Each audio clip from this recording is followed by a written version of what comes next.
नमस्कार माझ्या प्रिय बंधूंनो आणि भगिनींनो, मी आहे डॉक्टर कमलाकर राऊत. आजच्या या सत्यज्ञान सत्रामध्ये आपणा सर्वांचं हार्दिक स्वागत. थोर क्रांतिकारक, समाजसुधारक महात्मा ज्योतिबा फुले यांच्या जयंतीच्या आपणा सर्वांना हार्दिक शुभकामना. महात्मा ज्योतिबा फुले आणि सावित्रीबाई फुले यांच्याप्रती आपण सर्वांनीच, देशातील सर्वांनीच कायम कृतज्ञ असलं पाहिजे. आणि त्यांच्यामुळं आपल्याला शिक्षण मिळालं. देशातील पहिली मुलींची शाळा आणि देशातील पहिली दलित मुलींची शाळा ही महात्मा फुले आणि सावित्रीबाई फुले यांनी स्थापन केली आणि नवयुग शिक्षणाचं हे सुरू झालं. महात्मा ज्योतिबा फुले यांच्याप्रती कृतज्ञता मी व्यक्त करतो आहे. गीत मी लिहिलं आहे आणि गाण्याचा प्रयत्न करतो आहे. मुलींच्या शिक्षणाचे केले दार खुले खुले, आम्ही कृतज्ञ आहोत महात्मा ज्योतिबा फुले. चिमणाबाईंच्या पोटी गुणी ज्योतिबा जन्मले, पिता गोविंदांचे शेत अंग अंग मोहरले. माता पिता संस्कारिती बाणी ज्योतिबा घडले, सत्य न्यायाचीच आस ज्योतिबा शिकाया लागले. मुलींच्या शिक्षणाचे केले दार खुले खुले, आम्ही कृतज्ञ आहोत महात्मा ज्योतिबा फुले.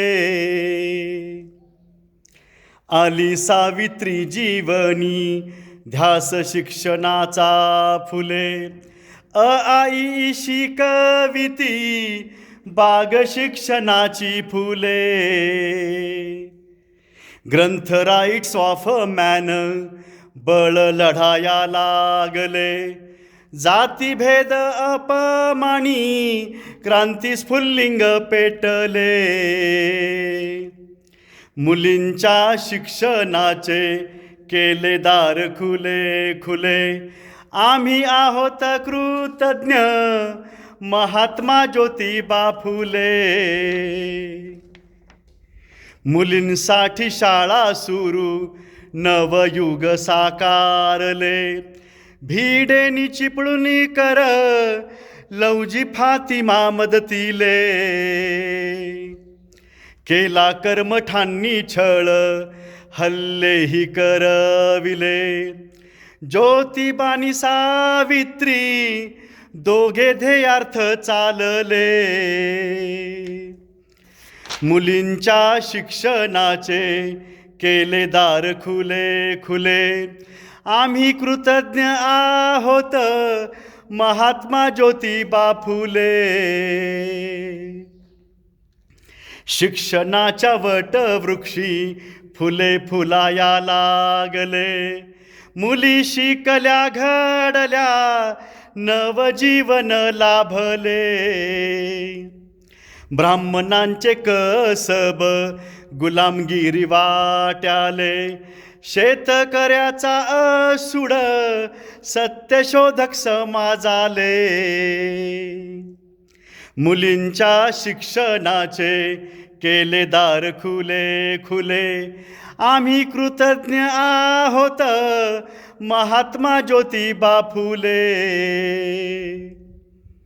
बालहत्या रोखियल्या, विधवा विवाह घडविले, यशवंतला दत्तक अस्पृश्यांना पाणी दिले.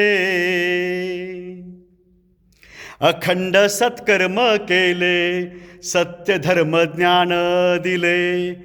अखंड सत्कर्म केले, सत्य धर्म ज्ञान दिले. सत्य न्याया सवे चालू हीच कृतज्ञता फुले. सत्य न्याया सवे चालू हीच कृतज्ञता फुले. सत्य न्याया सवे चालू हीच कृतज्ञता फुले. सत्य न्याया सवे चालू हीच कृतज्ञता फुले. माझ्या प्रिय बंधूंनो आणि भगिनींनो, जो कोणी किंवा जे कोणी हा व्हिडिओ बघत आहेत, आपण सुज्ञ आहात, सुशिक्षित, उच्च शिक्षित आणि सुसंस्कृत आपण सर्वजण आहोत. काय होऊ लागलं आहे महाराष्ट्रात हे आपण उघड्या डोळ्यांनी बघत आहोत. फक्त बघ्याची भूमिका आपली आहे, पण आपल्याला हे सांगितलं पाहिजे. सर्व जाती धर्मांना सामावून घेणारा आपला हा देश आहे आणि आपल्या देशामध्ये काय काय घडलेलं हे मी तुम्हाला वेगळं सांगायची आवश्यकता नाही आहे.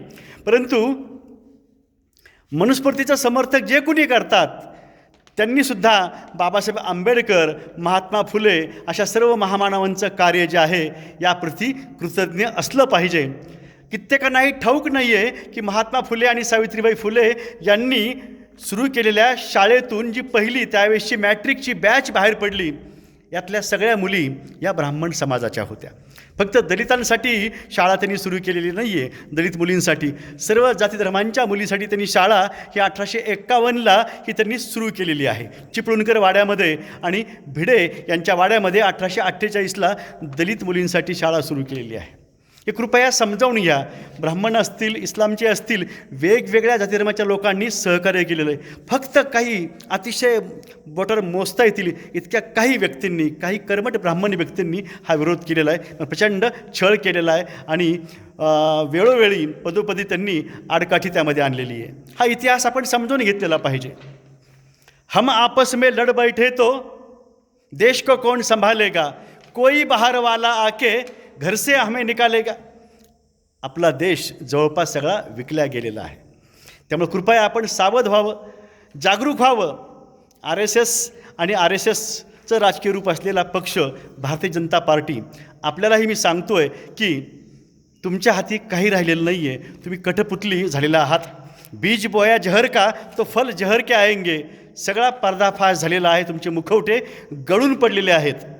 मी पण ज्यांचे गळले हो, जीवन त्यांना कळले हो. आता वास्तविकता तुम्हालाही कळलेली आहे. कृपया आपण सत्य न्यायाचं सरकार जिथं निवडणुका चालू आहेत तिथं येऊ द्या, ही कळकळीची विनंती आहे. कारण किडनी ऑर्गन्सचे रॅकेट्स तिथंही पुन्हा हे सुरू होतील. जिथं कुठे BJPची सत्ता आहे तिथं वाढतील. आणखी कोणते कोणते रॅकेट्स आहेत महामानवांच्याबद्दल बोलताना तिथं सांगणं मला फारसं उचित वाटणार नाही आहे. कृपया हे समजावून घ्या. राष्ट्रीय शैक्षणिक धोरण तुम्ही आणलं, सत्य जे आहे ते कृपया. नवीन शैक्षणिक धोरणाचा पंचनामा हे पुस्तक इथं आलेलं आहे. पुन्हा भांडवलदार हिताय मनोवाद सुखाय हे पुस्तक इथं लिहिलं गेलं. राष्ट्रीय शैक्षणिक धोरण 2020 बाबत जातवार जनगणना व्हायला हवी हे सगळ्यांच्या भल्यासाठी आहे, त्याबाबतचं हे पुस्तक आहे.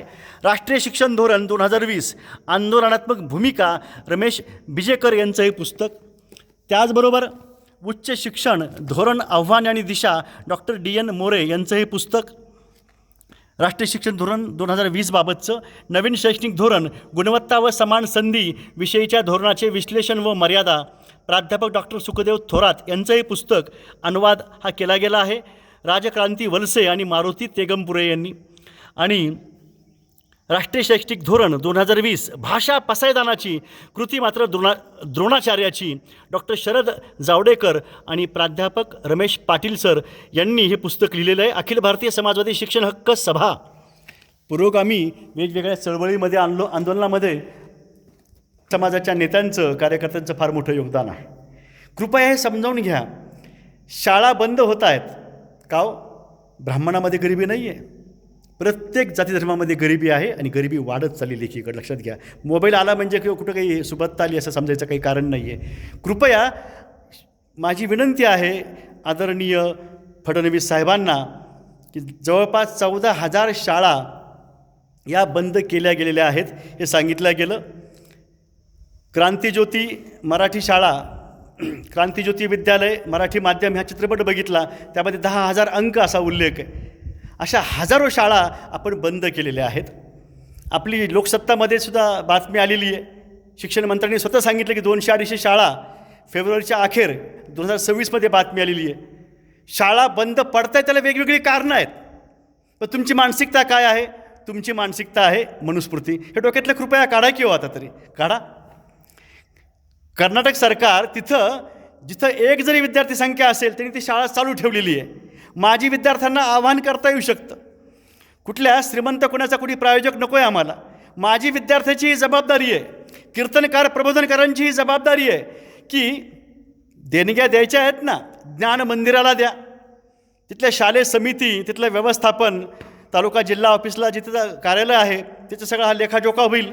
आणि त्या शाळा, इमारत चांगली केली, डिजिटल शाळा केली, तिथं पुस्तकं चांगली वाचायला मुलांना दिली, चांगलं शिक्षण तिथं अधिक दर्जेदार हे दिलं गेलं, संख्या वाढणार ना.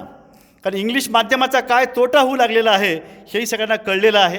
ह्या सगळ्या शाळा वाचवायची जबाबदारी जर कोणाची असेल तर मी सांगेल ही शासनाची आहे आणि त्यापाठोपाठ माझी विद्यार्थ्यांची आहे.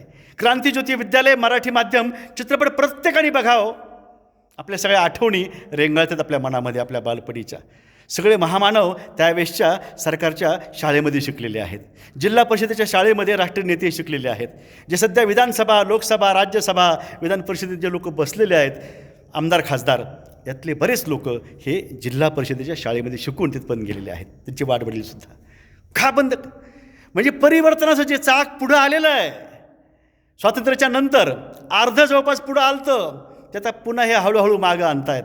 हे जे पुस्तकांचा उल्लेख केला तुम्ही वेबसाईटला सहज पहा, कित्येक पुस्तकं मराठी हिंदी वेगवेगळ्या भाषेमध्ये आहेत. राष्ट्रीय शैक्षणिक धोरण, भाषा पसायदानाची, कृती मात्र द्रोणाचार्याची आहे. मला एवढंच सांगायचं आहे की आपण सगळेजण सुज्ञ आहोत आणि याबद्दल बहुजनाचे नेते, दलितांचे नेते सर्व आदरणीय आपण का बोलत नाही तो, आपण याबद्दलही बोललं पाहिजे. आणि HPV लसीकरण हे धोकादायक आहे ह्याबद्दल का कोणीच बोलत नाही महाराष्ट्रामध्ये. 4-2 लोक माझ्यासारखे बोलत आहेत. HPV आंध्र प्रदेश आणि गुजरातमध्ये हा प्रयोग केला 2009मध्ये.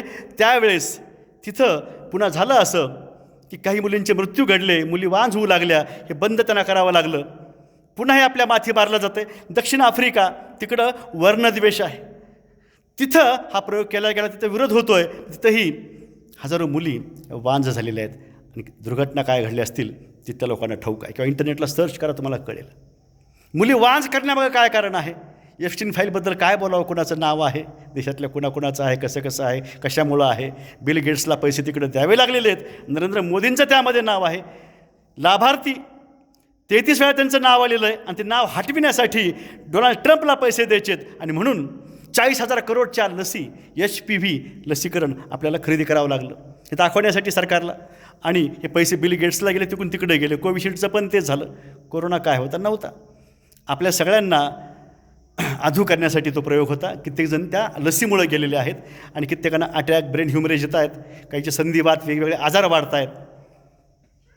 आहे त्यांना जिवंत ठेवायचं नाही, हे जर तुमचं धोरण असेल, आता खूप अतिशय परखडपणे आणि आत्मचिंतन करून स्वतःला विचारावं की तुम्ही काय करत आहात. BJPच्या RSSच्या नीती तुम्ही देशात जे बसलेले आहात आणि तुम्हाला काय करावं लागत आहे.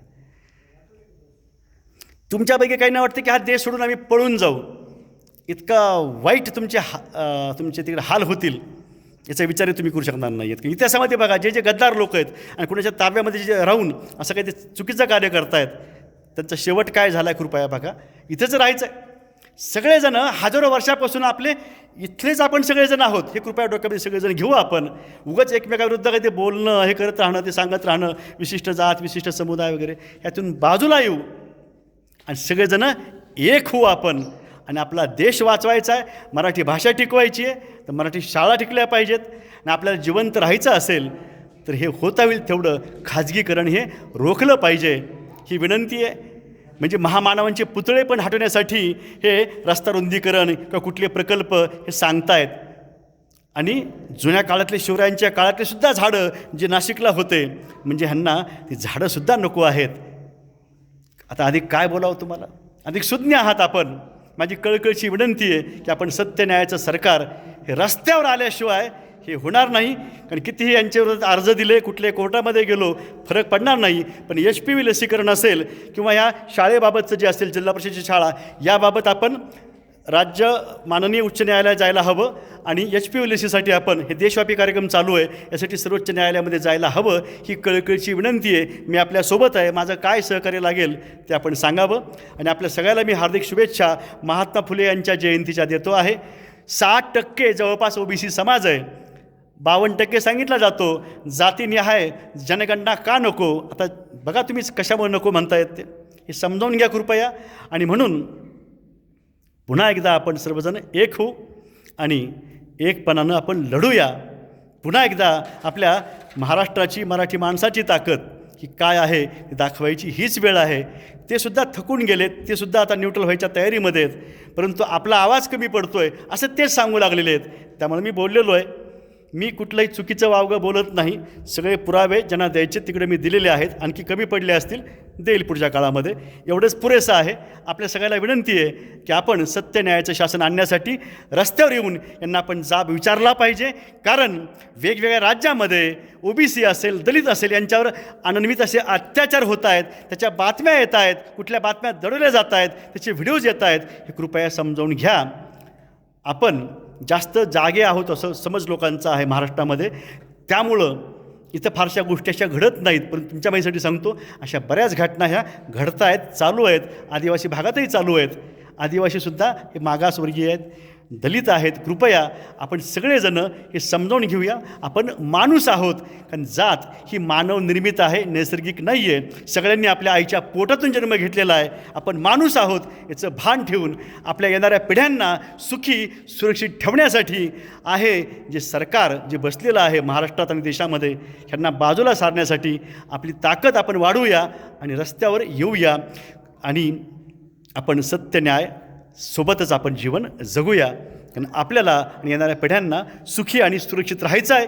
जय महाराष्ट्र, जय भारत, जय मानवता, जय जगत.